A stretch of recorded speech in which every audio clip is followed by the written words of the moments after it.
So, so seid begrüßt on behalf of the Jewish Labour Bund in Melbourne. Welcome to our panel for today on the theme, the SKIFist I Wish I Had Met. My name is Razel Zilberman and I will be hosting this event today. Some of us have memories of the SKIFisten that we have met in our lifetimes, but there are some chaverim that helped shape who we are that we never got to meet. There are chaverim we admire, chaverim we wish we could ask questions of, and chaverim we just wish we could high five. Today we have 8 special guest panelists who will tell us which SKIFist they wish they had met. But we did give them a challenge, as each guest speaker has just 5 minutes in which to do this, which is of course no easy feat. Our special guests for today are Professor Jack Jacobs, who's joining us from the United States in the very early hours of the morning, Magdalena Kozlowska, who is joining us from Poland, and from Melbourne we have Alex Korowitz, Rose Blustein, Mia Borowitz, Elisa Gray, Ornella Stagel, and Joe Tiggle. Our first speaker for today is Alex Burston Korowitz. Alex is a historian of the 20th century, specializing in economic, political, and social history. He graduated from the University of Melbourne with a Masters of History in 2015. Since then, he has lectured and taught history, political science, and business at the University of Melbourne, RMIT, and the Singapore Institute of Management. He has published on Australian and British labour history, Australia's relationship with Israel, and American foreign policy depicted in Star Trek: The Next Generation. He is currently teaching at the London School of Economics and is undertaking a doctorate at the University of Oxford. His thesis is on social democratic political thought in interwar Poland, in interwar period. Sorry, one-track mindset. He was at SKIF for 13 years, 10 as a SKIFist and 3 as a helper. Alex. All right, thank you for the kind introduction, Brazel. So the person who I chose is a little bit of a cheat because he was not a SKIFist, but he was the first secretary of the organization and had a huge part in shaping what it became. So his name is Leivik Hodes, and he was born in the Russian Empire in what is now Belarus.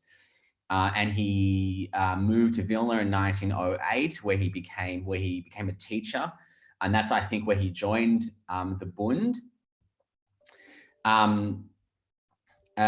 He was in the left-wing faction called the Tzveya, and one of the reasons why I was attracted to him is because actually my grandfather, when he was in Zukunft in the interwar period, was in the same faction, in which he embarrassingly told me once in his 80s, and that they used to secretly watch propaganda films of the Soviet Union in their little factional friendship groups. Anyway, that's a side note. So yes, he was very influential in starting SKIF, and he was very, very interested in the role of children in politics and the role of children in building a workers' movement in interwar Poland and having them be a part of what became a big the counterculture the Bund was creating. He had a very incredible life. He actually escaped Poland just before the Nazis invaded and made his way to New York. And he was also very involved in the Bund in New York and became an outspoken critic of Zionism and was a big pamphleteer and writer. So he had a whole bunch of roles, but obviously his role in creating SKIF really interested me. And I have some really beautiful quotes from him about what he thought SKIF should do. And when writing about, he wrote this article in which he outlines what he thinks SKIF's objective should be. And he says, to give young souls the spirit of protest against the injustice of the present day world order. It needs to cultivate the feelings of collectivism and solidarity, plant love and piety towards the heroes and leaders of the workers. So obviously that is a high five worthy quote. And I think what I would love to ask them, and I'm obviously a big history nerd, is I would love to really ask them about what the role of children is in politics, why they're so important in building a movement, because he was incredibly interested in that. And also then I would just like to ask him like broader questions about what his thoughts are about the Russian Revolution. He would have definitely had some really interesting thoughts about that. And also for my own entirely selfish reasons about my PhD, I would have also asked him questions about other European socialist movements, in which he had actually very strong opinions about, because he was quite critical of the big socialist parties in Germany and Austria. I think he thought they were quite centrist and conservative because he was in the left-wing faction.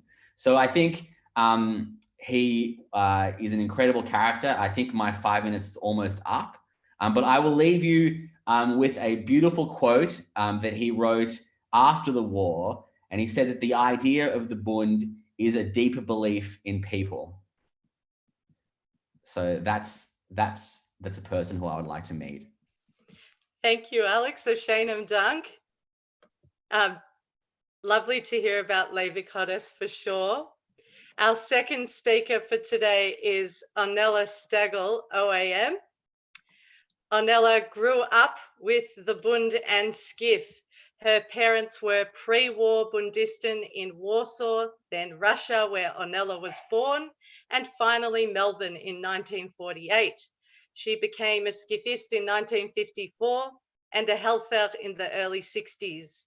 Sundays were devoted to Yiddish and SKIF. Shalom Aleichem School in the morning, where she taught until the 60s, Wax House in the afternoon, and of course, summers were SKIF camp.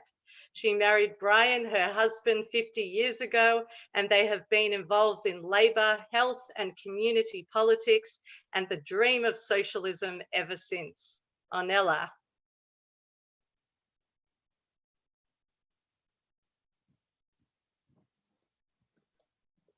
Ornella's on mute. Ornella, I think your microphone's on mute.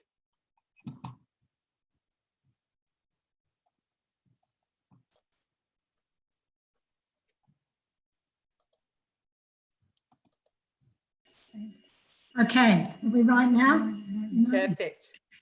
Okay, so the person I'm going to speak about is not in fact a SKIFist, or he might have been, but I think his greatest claim to fame and what I knew about him was that he was a Zukunftist.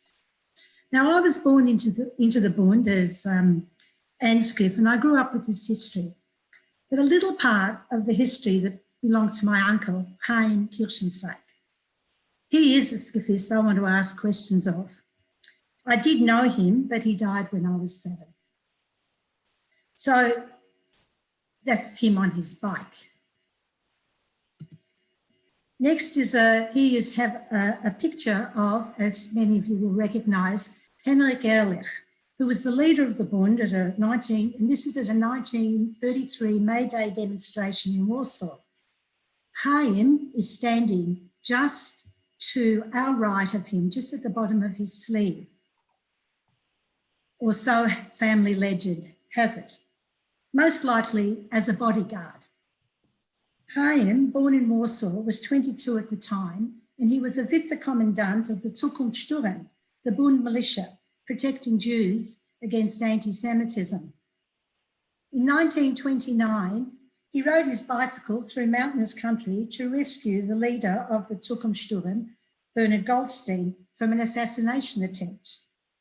I would like to ask Chaim about Ehrlich, Goldstein and May Day. Is that really you, Chaim, in the photo? Chaim was a tailor, a member of the Garment Workers Union and an enthusiastic bike rider. Here he is among the cycling group at the National Zukunft Convention in 1932. Notice how all the cyclists are wearing pantaloons.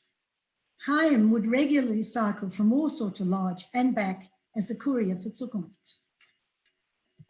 When the war broke out, Chaim, with his wife Paula, his brother Duvet, fled Warsaw for Vilna. Here they are with their Chavayren Bundisten on a hill overlooking Vilna. You can tell the two brothers were tailors. Look how stylishly everybody's dressed. Chaim, of course, is wearing his cycling pantaloons. Our family story is that when in September of 39, Ehrlich was in hiding, Chaim made a winter coat for him. Ehrlich was wearing that coat when he was arrested and sent to Russia. Along with Victor Alter, we know he was murdered by Stalin around 1942. I would like to ask Chaim about the coat story. Is it true? Now, this is a picture of the Bundes in Shanghai. Chaim, Duvet and Paula escaped from Vilna with visas from the Japanese diplomat Sugihara. In April 1949, they travelled through Moscow on, 41. They travelled through Moscow on the Trans-Siberian Railway to Vladivostok, then Kobe, and finally Shanghai. Here is a photo of a group of the Bundes in Shanghai. Chaim, his brother Duvet, Paula, my cousin baby Victor, who was born there. In 1944, the Japanese confined the Jews to the Hongqiu ghetto. Chaim was among a group who resisted the move and were imprisoned in the Wardrobe prison. The Wardrobe prison, which was known as the famous Alcatraz of the Orient. Protesting against prison conditions, he organised a hunger strike. The question I have is, did the hunger strike succeed? Now, this is the picture of the boat on which they left Shanghai. Chaim and his family left by boat and arrived in Australia in 1947. He helped establish Melbourne Zukunft in 1949, and I understand that it was the Melbourne Zukunft that was very much involved in the establishment of SKIF in Melbourne. Unfortunately, he died very young at the age of, in 1953, when he was only in his early 40s. He's buried in Melbourne Cemetery, very close to where Jacob Wax is. I'd like to ask Chaim about his involvement in the formation of SKIF. Now, this is not Chaim, this is me holding a teddy bear. I came to Australia in 1948 with my parents, and on the way here, we stopped in New York, where Victor Ehrlich, Henrik Ehrlich's son, gave me a teddy bear, and I still have it. And I would have liked to ask Chaim if he remembers this little bear. Now, Chaim loved to sing. Today, I like to think he would sing with me the Jugendhymn, which was written by Shmerke Kaczynski. Now, I'm only going to sing the refrain, so don't panic there, Rachel, sorry. Now. Jung ist jeder, wer es will noch. Jung haben kein Bartheit. Alte kennen euch sein Kinder in a neue freie Zeit. Now, the special words from this song, which I'll say both in Yiddish and English for tonight, are Ewig wollen wir verbinden, unser Nächten mit dem Heid. Wherever we will bind our future to our past. Havashat. Thank you, Ornella. Shanem Dunk. Our next speaker is Mia Borowitz. Mia is a self-professed lover of all things Yiddish, SKIF, and Bund. Mia has studied Yiddish for many years, having attended Shalom Aleichem College. She completed VC Yiddish in 2019. After several years as a SKIFist, Mia became a helper at the beginning of 2020, and she can't wait to tell you about the SKIFist she wishes she had met. Mia. Thank you very much, Rachel. Shalom Aleichem, everyone. When I received the invitation to speak on this panel, I was absolutely thrilled and excited, but I also found it extremely challenging to choose one SKIFist I wish I could have met. Throughout my years of SKIF, I've had the opportunity to learn about so many brave and influential SKIFists, but upon reflection, one SKIFist who stood out to me in particular was Davidul Hochberg. It's a given that if you've attended SKIF over the past 70 years, you too are familiar with this name. But before I delve into the heroic actions synonymous with Davidul's legacy, I want to talk about his background and involvement with SKIF. Davidul was born on the 19th of July, 1925 in Siedlec, Poland. His father was a former yeshiva bocher who later became a bookkeeper, and his mother Dina taught at Tzishol school in Siedlec. At the end of the 1920s, she moved with Davidul to Warsaw, where she started teaching at the Banish Michalewicz school, which was then run by the Bund.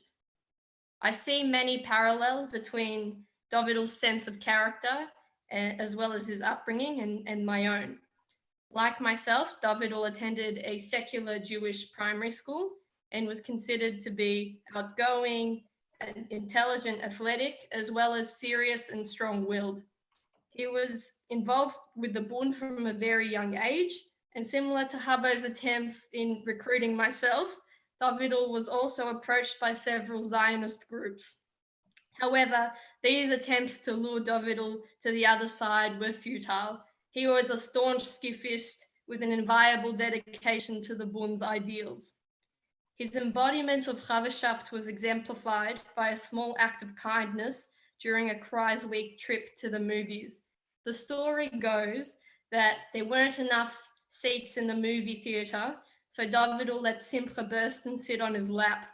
What a bloke, am I right? Yeah. Davidul's devotion to SKIF and the Bund continued despite the rise of Nazism and the eventual Nazi occupation of Warsaw in September 1939. It was at this point in which Davidul and his mother Dina joined the underground Bund organization. What is astonishing to me is that at this time, Davidul would have only been 14 years old. And furthermore to this, it was only 3 years later when he joined the ZOB, and he was barely even 17. In April 1943, he was actually one of the youngest commanders, younger than myself, which is just astounding. In the first week of fighting in the Warsaw Ghetto Uprising, Davidul's unit was stationed near the corner of Zika and Miller Street. Marek Edelman later recorded that Davidul and Berek Schneidelmail and their units led hundreds of Jews from a burning bunker to safety in a second bunker further down the street. On the 27th of April, the Nazis discovered the fighters' bunker located at 29 Miller Street and attacked. Almost instinctively, Davidul handed over his gun to his best friend and wedged his body in the entrance. This ultimate sacrifice gave time for 5 fighting units and hundreds of Jewish civilians to retreat to a safer position. Davidul was a martyr, a hero of our people, and a young man whose actions truly epitomized SKIF's core beliefs. He was barely my age, yet he will inspire me for the rest of my life, and all of us, I'm sure. If I had the opportunity to have met him, to be honest, I'm not sure what I'd ask or what I'd say, but I know that it'd be the ultimate privilege simply just to hear about his love of the Bund and his views towards the world and life. Ashein Dank, everyone, for listening. Ashein Dank, Mia.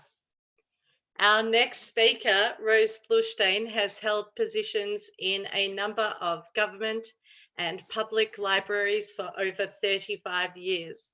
As manager of the Braille and Talking Book Library, she was instrumental in delivering an innovative library service to blind and vision impaired users. Rose has also held senior management positions with the Aboriginal Family Violence Prevention and Legal Service, Foundation House, Victorian Foundation for Survivors of Torture, and Breast Screen Victoria. Her contribution in the Jewish community includes teaching at Shalom Aleichem Sunday School and presenting a Yiddish program on Radio 3ZZZ. Rose. Dank. Guten Abend. Before I talk about the SKIFist I wish I had met, I need to disclose that I knew this Bund hero well. He was a close friend of our family. His father and my maternal grandfather worked together in the Bund in Lodge, and my mother and he spent most of their childhood together at school and at SKIF.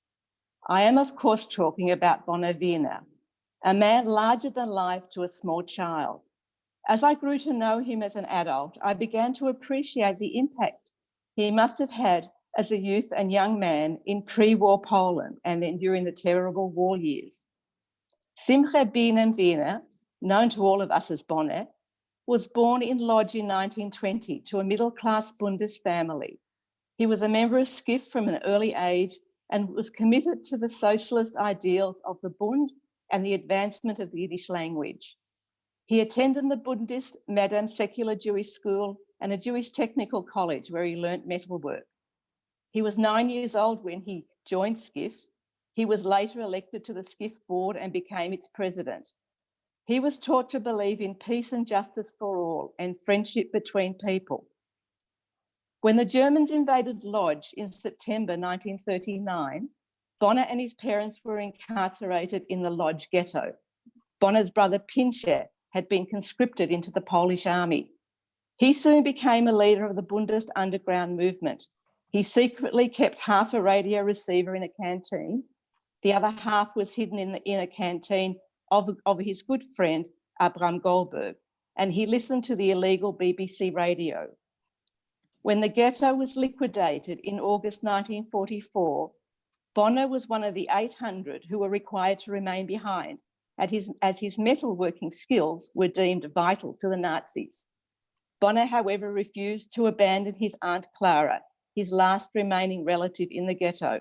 Both his parents had died by then, and left with her in a transport heading to Auschwitz. His aunt was murdered shortly after their arrival. Bonner survived beatings and other torture while in Auschwitz. At the war's end, he was reunited with Pincher, who survived most of the war in a Russian camp for political prisoners. The brothers returned to Lodz and stayed there for 3 years. The first thing Bonner did on his return was dig up his buried archives. He managed to find only one of his 2 hidden boxes. The next thing he did was he tried to resurrect Jewish life and the Bund, but the few Bundisten who returned to Lodz were disillusioned with life in Poland. However, his enthusiasm and determination led to a Zukunft camp in August 1946, where for 2 weeks, over 200 men and women in their 20s came together.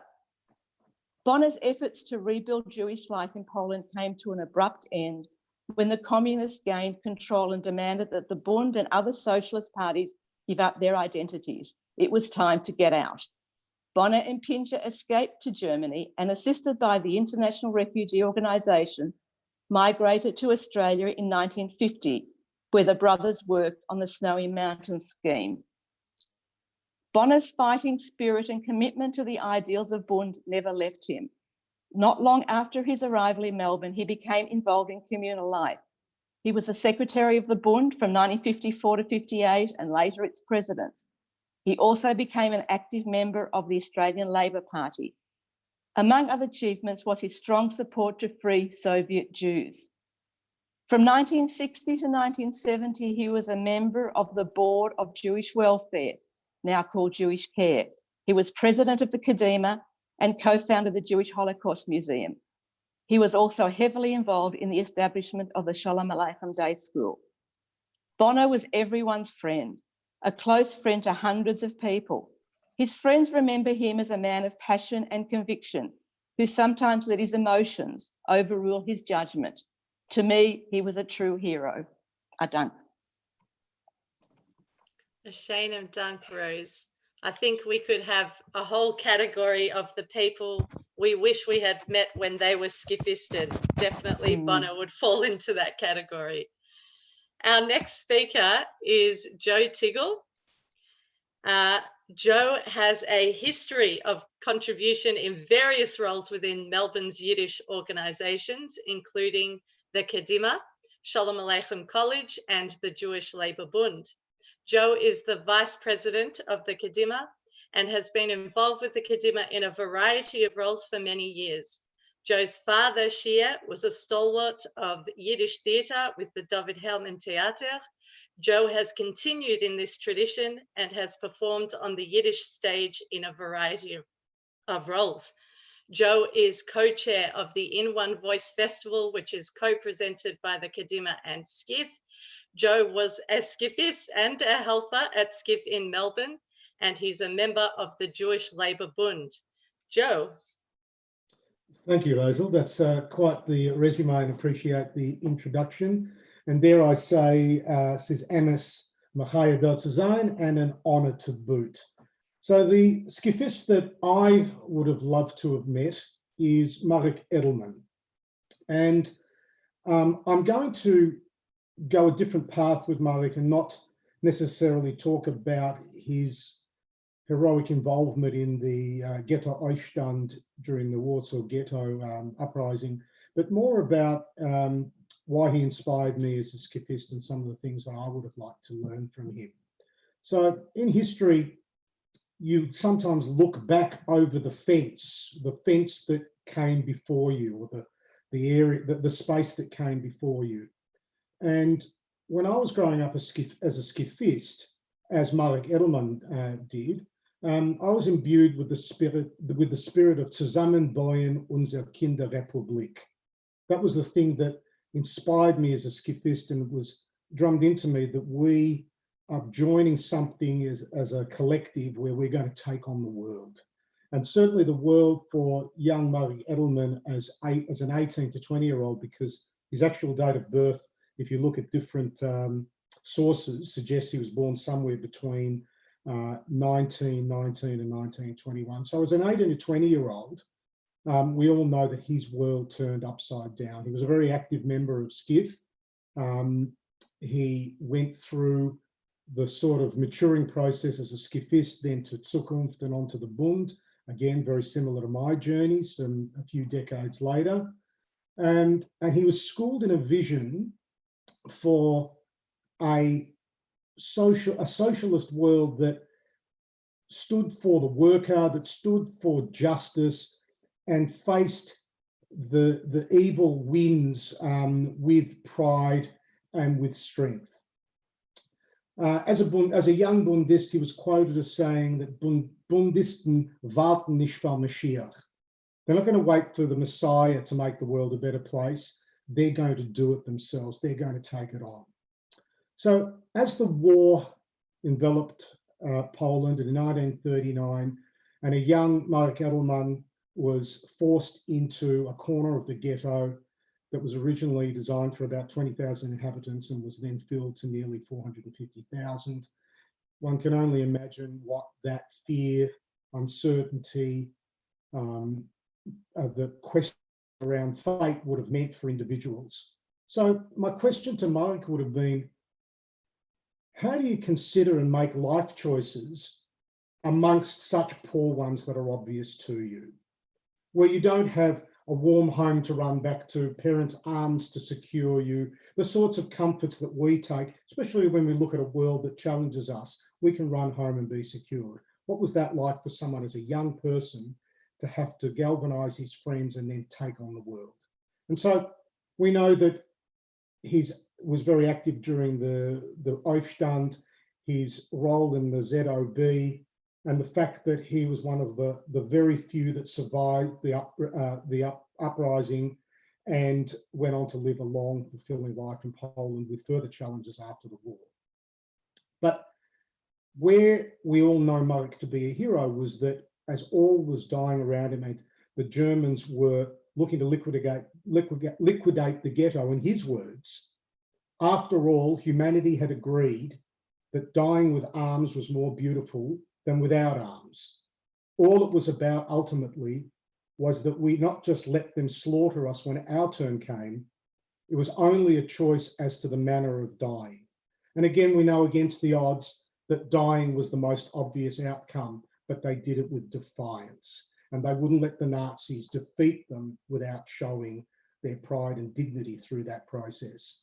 And that's where, you know, we fortunate here living in what we call the lucky country, while we don't have to face those sorts of choices, we have to honor and respect that it was only through those sorts of acts that we become better Jews and we build a better world. So in belonging to the Bund, that's where the honor comes, that we're part of something so much bigger, and that in a world where people again are being abused, we see it every day in the press that there's still racism, that people are being abused from the highest echelons. And I won't mention the person that drives me the craziest in today's world, but I'm so proud that I'm still carrying on some of those traditions to different degrees or to different challenges, but being part of a movement that sought to change the world.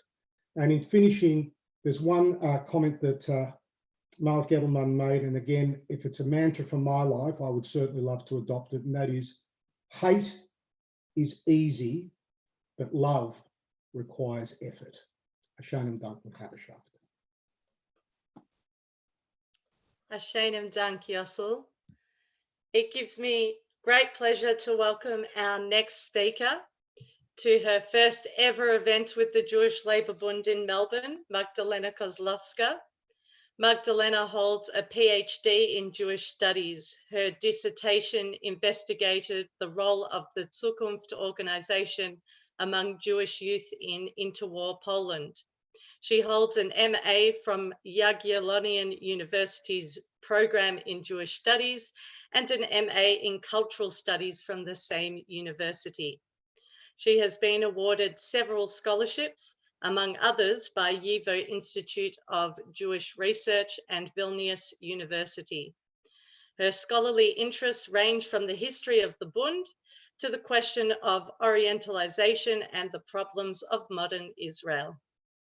She serves as a member of the board of the Polish Association for Yiddish Studies and a member of the editorial board of In Geweb. You can now purchase her book on the history of Zukunft, which was first published in 2016 in English translation. Magdalena. Okay, thank you very much, and I'm very happy I could be with you here. That's a good side of COVID crisis, that we could meet online on this event, and I could join you. Actually, the book is in the process of translation, so you can buy the book in Polish and in English soon.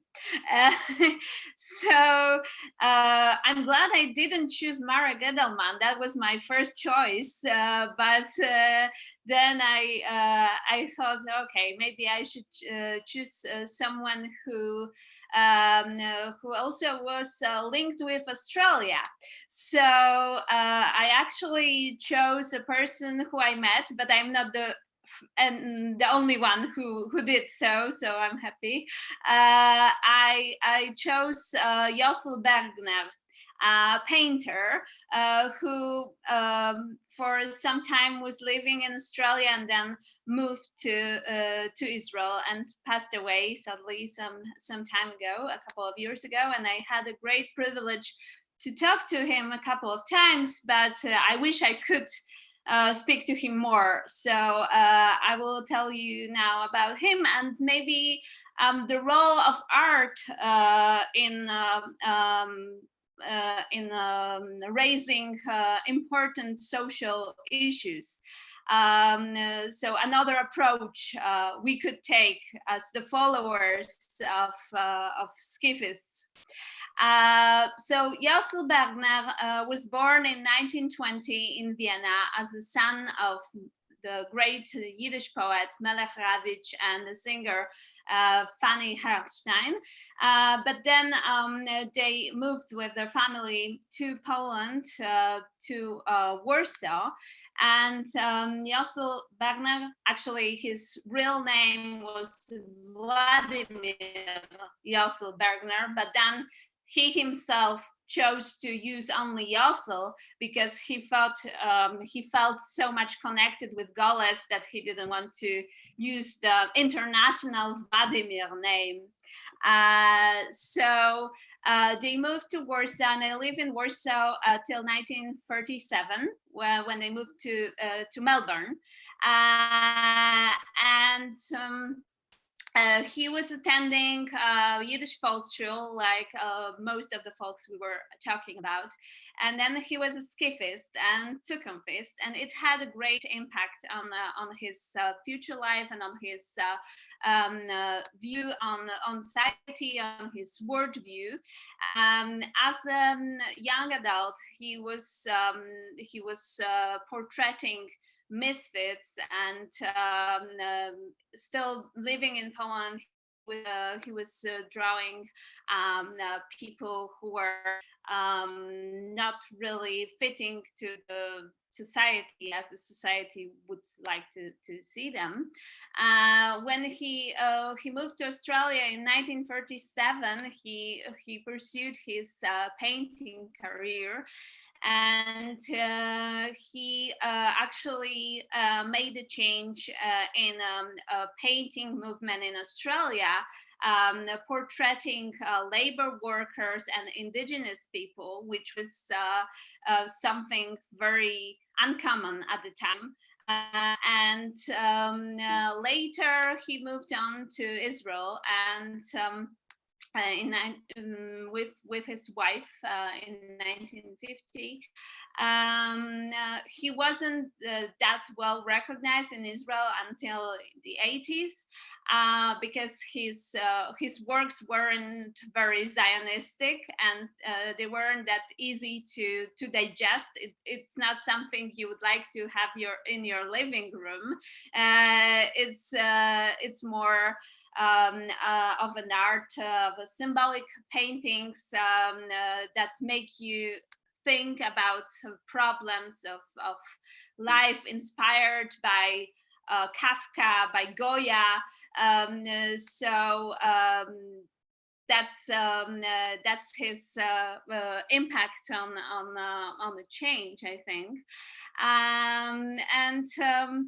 When I met him, he was it was in 2013. He was still painting, and he was still following the news, and he was very much interested in portraying the crisis, the war crisis in the Middle East. So I would like to ask him now what he thinks about current events, about refugee crisis, and how he would portray that and use art to make the change. I also have some pictures I would want to share with you. Just a second. Okay, why it doesn't work? Okay. Maybe later on I will work on this. Okay, no, maybe no. Do I share my screen now? Yes, it's working. Oh yeah, we can see it. It's working, good. So this is a gift his friends from SKIF and Zukunft gave him before he moved to Australia. It's Vladek in Australia, as you can see, and these are pictures of him, and also I have some pictures of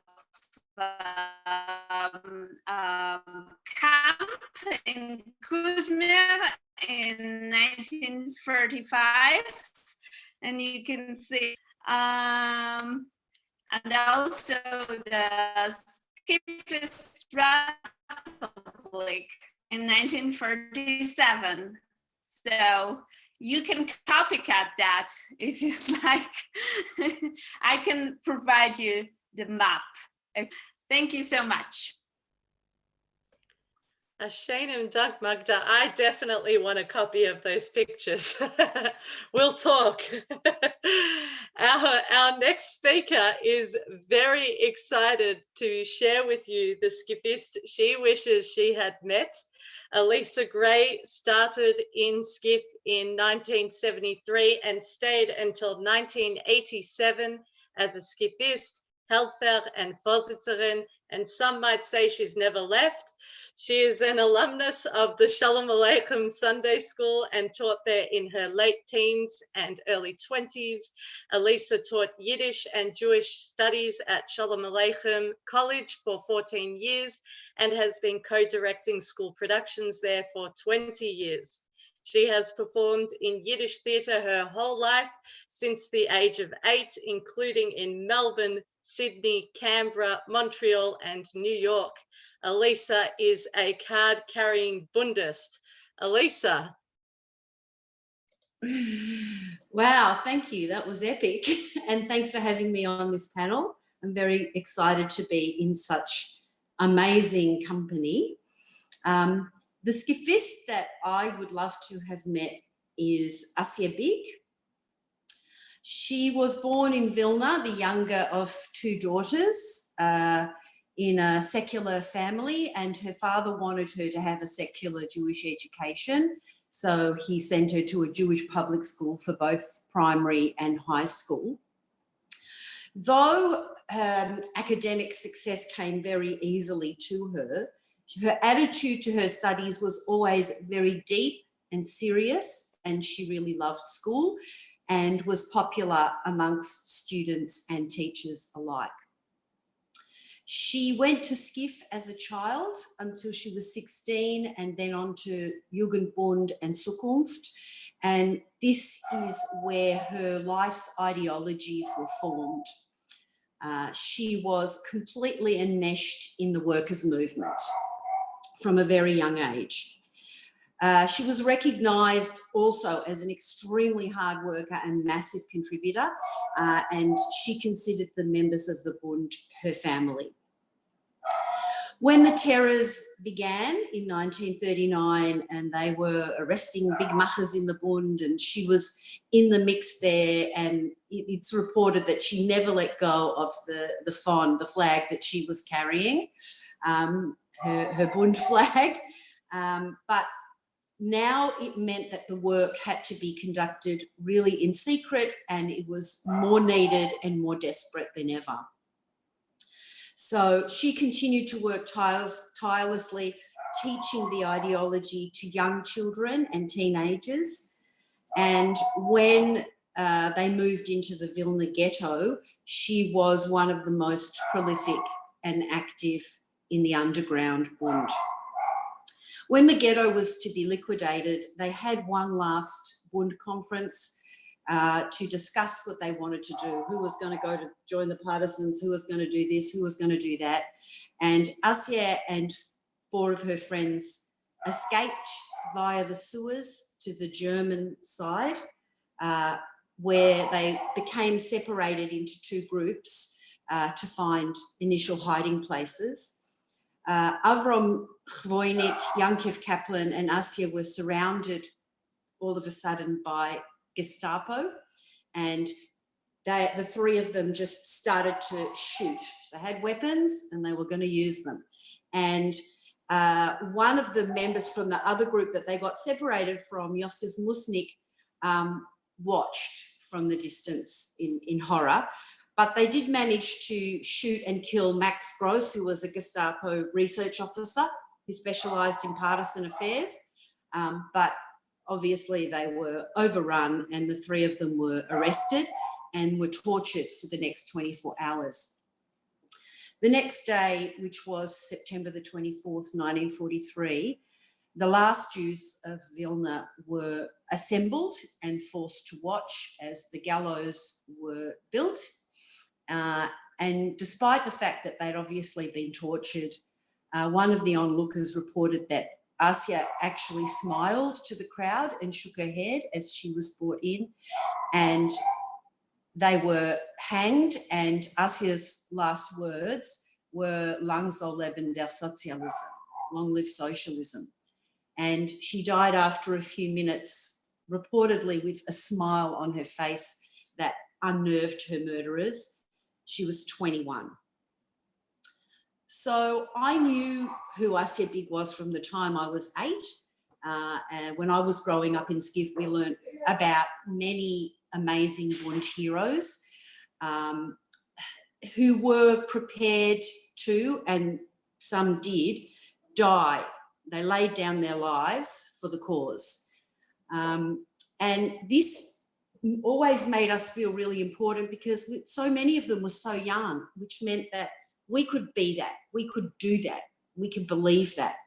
And, on SKIF camps, we had lots and lots of opportunities through Skeutenspielen and other activities to reenact these adventures of escaping and hiding, concealing information, passing secret coded messages. And I think we all fancied ourselves as heroes too.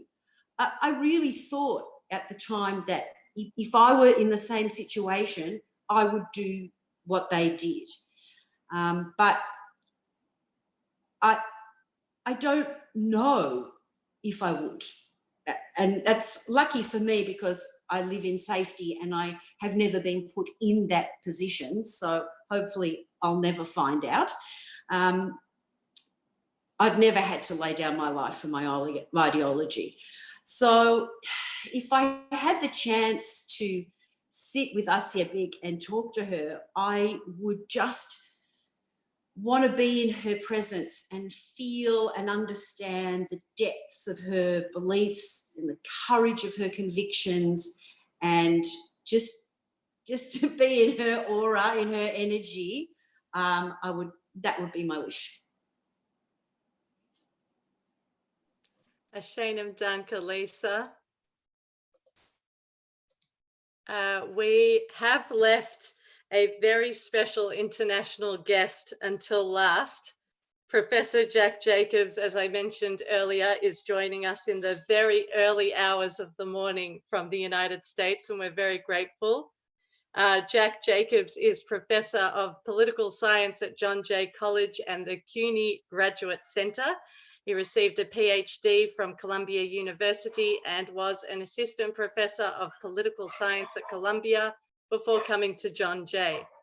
Professor Jacobs is the author of On Socialists and the Jewish Question After Marx, of Bundes Counterculture in Interwar Poland, one of my favorite books, and of the Frankfurt School, Jewish Lives and Anti-Semitism, and the editor of Jewish Politics in Eastern Europe, the Bund at 100, and of Jews and Leftist Politics, Judaism, Israel, Anti-Semitism, and Gender. That's a mouthful.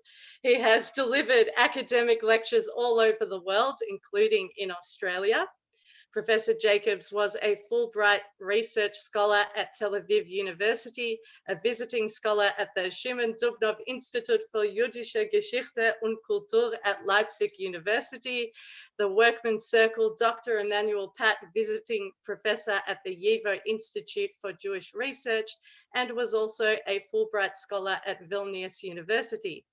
He was the Lewis and Helen Patnos visiting professor at the University of Michigan, Ann Arbor, during the fall 2016 semester, and the Jacob Cronhill, a familiar name to us in Melbourne, visiting professor at the YIVO Institute in the spring of 2017. During the fall of 2018, he served as a visiting fellow of the British Academy and as an honorary research fellow of the Pears Institute for the Study of Anti-Semitism, Birkbeck University of London. So, which SKIFist does this scholar of Bund history wish he had met? You're about to find out. Professor Jack Jacobs. Thanks so much, Razel. Thanks for the invitation and thanks for the introduction. I very much appreciate having been asked to be part of this event. First of all, of course, Chaverschaft. The SKIFist I'm going to be speaking about this morning, it is very, very early here. The SKIFist I'm going to be speaking about is Kalman Wapner. Kalman Wapner served as the secretary of the Poland-wide SKIF in the years 1936 to 39. That is to say, in the years immediately preceding the beginning of the Second World War. These were the years in which the SKIF reached the high point of its membership. They were marked by growth and by success, at least some of which may very well have been due to Wapner's leadership. So who was Wapner and why would I have wanted to meet him? Well, Wapner was born in 1913 into a family which was active in Bundist affairs. Kalman's father, Nachum, made a living working as a bookkeeper for the organized Jewish community of Vilna, the Vilna Kehillah, but he was best known in Bundist circles for his activities on behalf of the secular Yiddishist schools of Vilna. Indeed, Nachum, Kalman's father, was the long-term chair of the Parents' Committee of Vilna's CBK, the Zentrale Bildungskomite, which was the organization that supported and advocated on behalf of Vilna's Yiddish language schools. Given this family background, it's not at all surprising that Kalman himself attended one of the Yiddish secular elementary schools in his native city, and that when he graduated from this elementary school, he attended Vilna's very famous Realgymnasia, one of the very small number of gymnasia in Poland in which Yiddish was the primary language of instruction. Kalman became a member of SKIF in Vilna in 1927, which was the year in which SKIF was first established in Vilna. In Vilna, SKIF was made up primarily of school children, rather than of children who were already in the labor force. The bulk of the members of SKIF in Vilna were between 12 and 15, and initially it was modestly sized. SKIF had only 75 members in Vilna in 1930.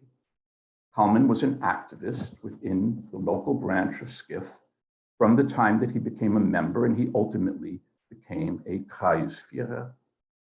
When Kalman graduated from the Realgymnasia in 1930, he wanted to pursue additional education, but it was very difficult for Jews to be accepted into Polish universities at that time, and Kalman therefore decided to study abroad and enrolled in the Polytechnium in the city of Caen in France. At one point in 1934, he interrupted his studies, he returned to Vilna, and he threw himself into work on behalf of both SKIF and the Jugendbund Zukunft, becoming a member of the local coordinating committees of both organizations. But he ultimately went back to France, received a degree in engineering, and finished his studies in the depths of the Great Depression. He very much wanted to be an engineer, but at the point that he graduated, he was unable to obtain work in his field. There was no work to be had.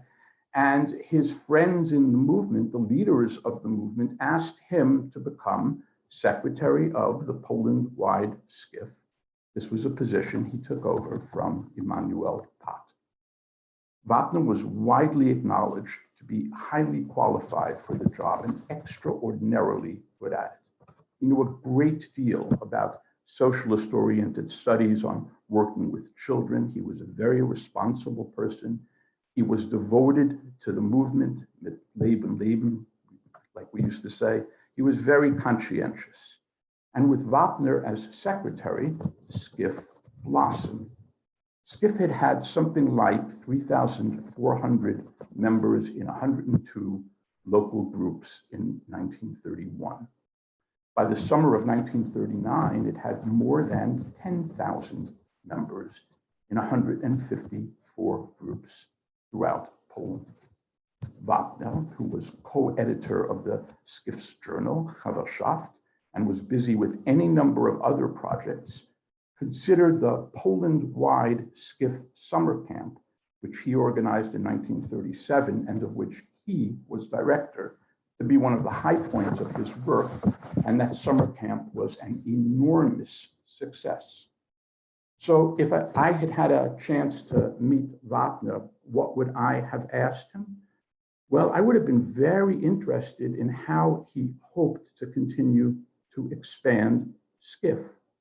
Did he have any plans to incorporate non-Yiddish speaking Jewish children, a growing part of the Jewish population of Poland, into SKIF? And how did he hope to go about integrating kids who had been raised in Yiddish secular schools with kids who received dramatically different educations, or in some cases, hardly any formal education at all?